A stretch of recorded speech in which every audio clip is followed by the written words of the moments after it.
নমস্কাৰ ছাৰ বাইদেউসকল। অসমত পুৰণি পেঞ্চন পুনৰ প্ৰৱৰ্তনৰ দাবীৰে সদৌ অসম চৰকাৰী NPS কৰ্মচাৰী সংস্থাই অহাকালি এটা বৃহৎ কাৰ্যসূচী ৰূপায়ণ কৰিবলৈ গৈ আছে আৰু উক্ত বিষয় সন্দৰ্ভত আজিৰ এই পেপাৰখনত কেইবাটাও গুৰুত্বপূৰ্ণ তথ্য প্ৰকাশ পাইছে। পেপাৰখনৰ প্ৰথমতে চাব পুৰণি পেঞ্চন নীতি পুনৰ প্ৰৱৰ্তনৰ দাবী। 24 মাৰ্চত সচলত প্ৰতিবাদ সাব্যস্ত কৰিব চৰকাৰী কৰ্মচাৰীয়ে। পেঞ্চনৰ দাবীৰে আকৌ দিছপুৰ কঁপাব লাখ লাখ চৰকাৰী কৰ্মচাৰীয়ে। OPS পুনৰ প্ৰৱৰ্তনৰ দাবীৰে চলাই অহা দীৰ্ঘদিনীয়া গণতান্ত্ৰিক প্ৰতিবাদৰ অংশস্বৰূপে সদৌ অসম চৰকাৰী NPS কৰ্মচাৰী সংস্থাৰ নেতৃত্বত পুনৰ অহা 24 মাৰ্চত দিছপুৰ চলো শীৰ্ষক প্ৰতিবাদী কাৰ্যসূচী ৰূপায়িত কৰিব। পুৰণি পেঞ্চন ব্যৱস্থা পুনৰ প্ৰৱৰ্তনৰ দাবীৰে ৰাজ্যৰ বিভিন্ন প্ৰান্তৰ 20,000ৰো অধিক চৰকাৰী কৰ্মচাৰীয়ে দিছপুৰ কঁপাব বুলি আশা ব্যক্ত কৰে সদৌ অসম চৰকাৰী NPS কৰ্মচাৰী সংস্থাৰ সভাপতি অচ্যুতানন্দ হাজৰিকা ডাঙৰীয়াই। ইপিনে অহা 24 মাৰ্চৰ প্ৰতিবাদী কাৰ্যসূচীত যোগদানৰ পূৰ্ণ প্ৰস্তুতি চলাইছে নামনি উজনি অসমৰ প্ৰতিখন জিলাৰ জিলা সমিতিয়ে।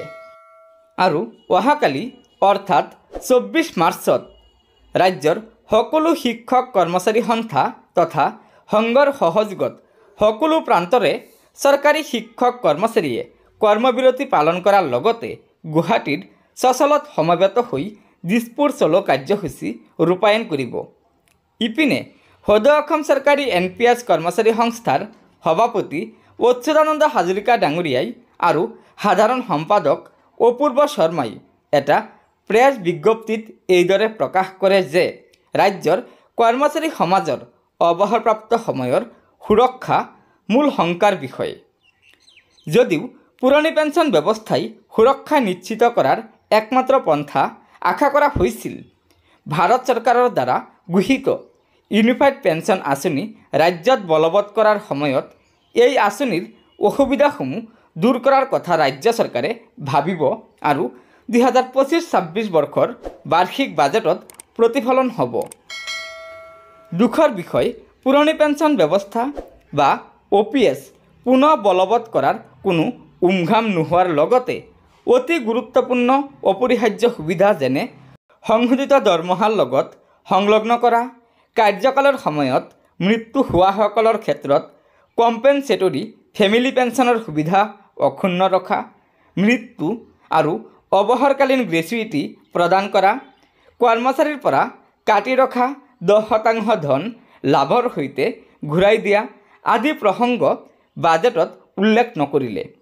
আনহাতে যোৱা জানুৱাৰী মাহত সদৌ অসম চৰকাৰী কৰ্মচাৰী পৰিষদৰ সৈতে মুখ্যমন্ত্ৰীৰ আলোচনাৰ সিদ্ধান্ত অনুসৰি 2005 চনৰ 1 ফেব্ৰুৱাৰীৰ আগত নিয়োগ প্ৰক্ৰিয়া আৰম্ভ হোৱা সকলো শিক্ষক কৰ্মচাৰীকে পুৰণি পেঞ্চন নীতিৰ অধীনলৈ অনাৰ ক্ষেত্ৰত চৰকাৰৰ ইতিবাচক সিদ্ধান্ত আশা কৰা হৈছিল।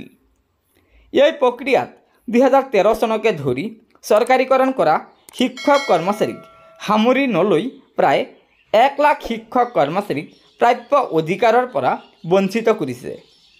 সদৌ অসম চৰকাৰী NPS কৰ্মচাৰী সংস্থাৰ সভাপতি আৰু সম্পাদকে একেটা প্ৰেছ বিজ্ঞপ্তিযোগে জনোৱা মতে পুৰণি পেঞ্চন ব্যৱস্থা পুনৰ প্ৰৱৰ্তন কৰাৰ দাবীত অহা 24 মাৰ্চত গুৱাহাটীৰ সচলত সমবেত হৈ দিছপুৰ চলো শীৰ্ষক প্ৰতিবাদী কাৰ্যসূচী ৰূপায়ণ কৰাৰ উপৰি সমগ্ৰ ৰাজ্যত সকলো শিক্ষক কৰ্মচাৰী সন্থা তথা সংঘৰ সহযোগত কৰ্মবিৰতি পালন কৰিব। গতিকে ছাৰ বাইদেউসকল, এয়া নিশ্চয় ৰাজ্যৰ চৰকাৰী কৰ্মচাৰীসকলৰ বাবে এটা অত্যন্ত গুৰুত্বপূৰ্ণ খবৰ, কিয়নো অসমত পুৰণি পেঞ্চন পুনৰ প্ৰৱৰ্তনৰ দাবীৰে ৰাজ্যৰ চৰকাৰী কৰ্মচাৰীসকলে অহাকালি অৰ্থাৎ 24 মাৰ্চত সদৌ অসম চৰকাৰী NPS কৰ্মচাৰী সন্থাৰ নেতৃত্বত কৰ্মবিৰতি পালন কৰিব আৰু দিছপুৰ চলো শীৰ্ষক কাৰ্যসূচী ৰূপায়ণ কৰিব। গতিকে ছাৰ বাইদেউসকল, লগৰ বন্ধুবৰ্গক এই ভিডিঅ'টো শ্বেয়াৰ কৰি আজিৰ এই গুৰুত্বপূৰ্ণ খবৰটো জনাই দিব। লগতে নতুনকৈ অহা ছাৰ বাইদেউসকলে অনুগ্ৰহ কৰি আমাৰ এই চেনেলটো ছাবস্ক্ৰাইব কৰি ল'ব। ধন্যবাদ। জয় আই অসম।